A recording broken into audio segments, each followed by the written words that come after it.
Leave the country, Mubarak. Leave the country. Anger in Egypt. Residents for and against Egypt's President Hosni Mubarak take to the streets in violent protests. Back here in Greensboro, Egyptian Americans are doing the same. Changes to downtown Elon. Demolition is underway and another Elon eatery closed. We'll tell you about what's gone and what's to come. A presidential apology. We'll take a look at the letter Taylor Martin just made public. Phoenix 14 reached out to Martin again for an interview about his misconduct. A Phoenix 14 News exclusive. Winter term trouble abroad. Two students share how good times abroad landed them in the hospitals and how the university handled them.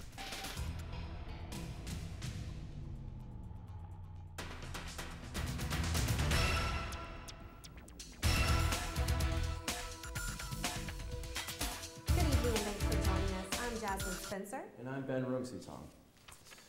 A student stabbed in the Caribbean, another injured in Ireland. Both are back at Elon after receiving care in foreign hospitals. Our David Hodges has this story you'll find only on 14.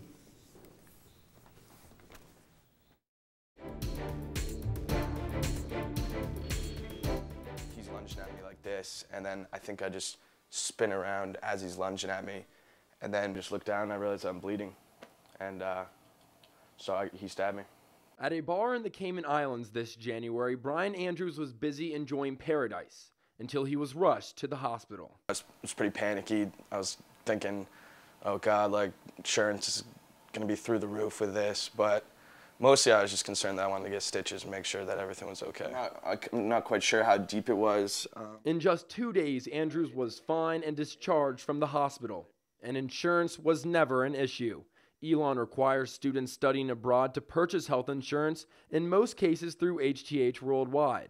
The service provides coverage in many places across the globe, and even if it's declined, they promise to reimburse you.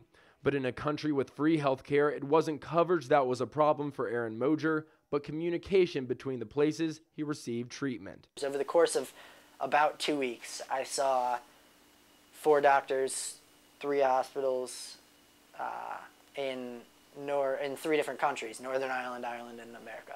Mojer was at the Giants Causeway in Northern Ireland when an incoming wave hit him full force. This huge one came up over, again, tried to run. It took me out from my legs as I was running away from it, and I fell over backwards and broke my arm. He says without the trip's faculty leader, he would never have gotten back on his feet. She was coordinating all the steps and overseeing the process while I was letting them fix my arm. Both Aaron and Brian stress the importance of having faculty members on their trips. I talked with Dean Woody Pellin of the International Center earlier today, and he said that the faculty leaders go through workshops that help train them on the programs and also talk to them about how to use the HTH Worldwide healthcare system. He also talked about the importance of having 2 faculty members on the trip. If a situation like this happens, one can stay back in the hospital with a student who's hurt or sick, while the other can go on with the trip. There's also a difference between the winter term programs and something that would happen in the spring or fall semester. In that case, there are no faculty members, and there's a person at the center who can help that's not an Elon faculty member. Back to you, Jasmine. And health wasn't the only trouble abroad. Flooding in eastern Australia mid-January put an end to the ecotourism student study in Brisbane. The hotel they booked was evacuated, according to Dean of International Programs Woody Pelton. He told Phoenix 14 News the trip was rearranged and they extended their stay in a different hotel. While they didn't stay in Brisbane overnight, they did drive through to see the city. Unrest and violent protests continue in Egypt. Gathered in the streets of Cairo, calling for the resignation of their president Hosni Mubarak. That tension caused a group of nearly 100 people to have a protest of their own on High Point Road in Greensboro Friday. They're showing support for their friends and family still in Egypt. Sam Baranowski has their story.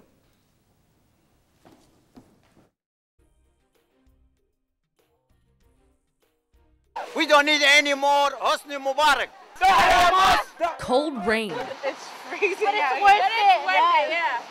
It's worth it. Hot emotions. Get out, Mubarak. Get out, please. Leave the country to be safe. These protesters have passion. I hate you, Mubarak. You're such a meanie. They're thousands of miles away, but their cries are for a country close to their hearts. My family, I want them to know that we're here for them 100% and that we're always going to be here for them. And that's why I'm here today, in this cold, freezing, rainy weather. Rana El-Tawki is a UNC Charlotte student and the organizer of this protest. She's stuck in the States, but would rather be on the streets of Cairo. I wanted to fly down there, but my dad was like, school, you can't go anywhere. You're not going to go in this madness, so that's the least I could do here. Hundreds braved uncomfortable weather Friday to support Egyptians' fight for change, because they say enough is enough. Go out, dictator, go out. It's too much. We will live better without you. Too much. Mubarak. مش عايزينك. مش عايزينك. We're just chanting like fall the Mubarak regime, and it just shows you how much the people are affected by that regime worldwide that needs to stop right now. 3 hours of protesting are Rana's call to the Triad community to support and recognize the struggles her family is facing. And pray for Egypt, hope that it becomes a better place for everyone. Or as you and I would say, Egypt.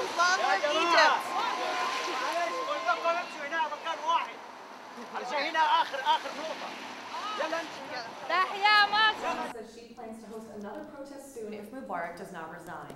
Rhonda Atala, a junior here at Elon, has family living in Egypt and joins us now. Rhonda, your grandmother's still there, right? Yeah, she is. So how have you been keeping in touch with her through all of this? Well, at first it was really impossible to keep touch with her. For a couple of days, we had no way in contacting her. Cell phone services were down, internet was down, but they put it back up last Saturday, and now we're able to communicate with her, Skype with her, and make sure she's okay. What about other friends and family? How have you heard people are doing outside Liberation Square, outside the protests? It's really chaotic, especially for people that are really close to us. I know my dad's best friend, who has been in the Army with my dad and actually stayed in the Army while my dad came here.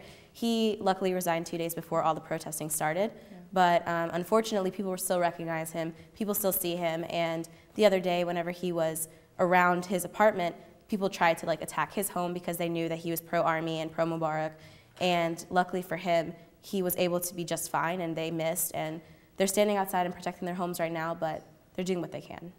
So being removed from the protests, what are your feelings towards all of this? I feel like it's chaotic. I feel like right now Egypt is trying to make a point, which is amazing, and I'm glad that they're protesting, but for now, they're just becoming another violent Arab country, and I'm not for it. Absolutely. Well, thank you so much for joining us. Back to you guys. In 2009, Egypt hosted the Internet Governance Forum, with the theme of creating opportunities for all. But the internet was shut down in the country after Egyptians organized these protests through Twitter and Facebook. Professor Janet Anderson took several students to the IGF in Egypt. Though it's iconic that the internet was turned off, Anderson is impressed with how actively the internet was being used to organize this movement. We also saw that the people in Egypt were actively using the internet and that the youth were highly engaged. In early 2011, seeing the result that is happening right now with the people out in the streets, a lot of them engaged because they use the internet, is not a surprise at all. And on Crime Watch tonight, Grand Theft Auto in Elon. Police reports say a car was stolen from the Harbor Center parking lot. Police say a dark green 1998 Acura Integra was reported missing from the lot Tuesday. Almost $13,000 in items were reported stolen, including golf clubs, speakers, and a DVD player. 2 GPS devices are missing from 2 different cars parked on West Trollinger Avenue. According to police reports, a vehicle was broken into in the Maple Ridge Apartments parking lot. The owner said a Garmin Nuvi was missing, and the inside of the vehicle was trashed. A similar report was filed at Trollinger Apartments. A TomTom GPS was reported stolen, and the driver's door was open. No leads have been made in either case. Police at Youngstown University in Ohio are still trying to piece together a shooting this weekend. Students were partying at this off-campus fraternity house at about 3 a.m. Sunday morning when police say multiple shots were fired outside. 2 men are in jail today in connection with the shooting. Their names have not been released, but police say they are not looking for any other suspects. 12 people were shot, including 6 students. Police say that the one man who died after being shot in the head and legs was 25-year-old Jamel Johnson. No word yet on a motive. And downtown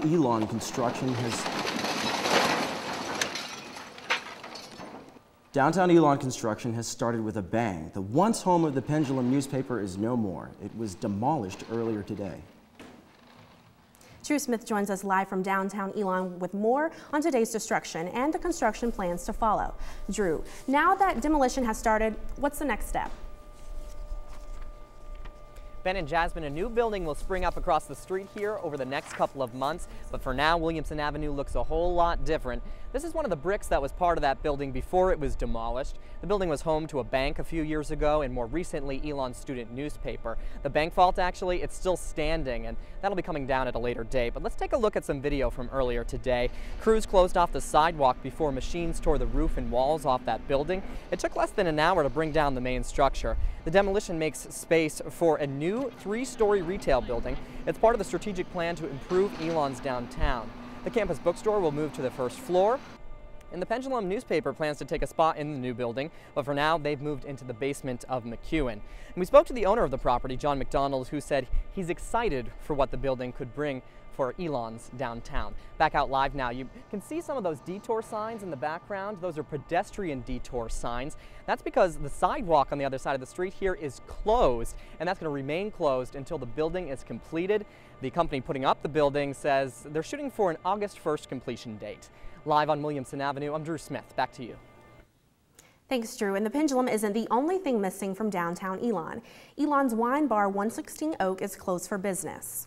This sign was left on the door letting patrons know about the most recent closing. 116 Oak opened just 2 years ago. This space won't be vacant long, though. A Raleigh frozen yogurt shop called Local Yogurt will be taking its place. Store owner Leah Bergman says the frozen yogurt shop will open in a few weeks. The store boasts using local businesses for their toppings. The yogurt is also gluten-free and kosher for those with dietary needs. And still to come on Phoenix 14 News, don't know Spanish? Well, don't worry. We're introducing you to a new app that can make you bilingual in just seconds. An eating contest meets race. Find out who dominated this year's Krispy Kreme challenge and how fast they could run 4 miles and eat a dozen donuts.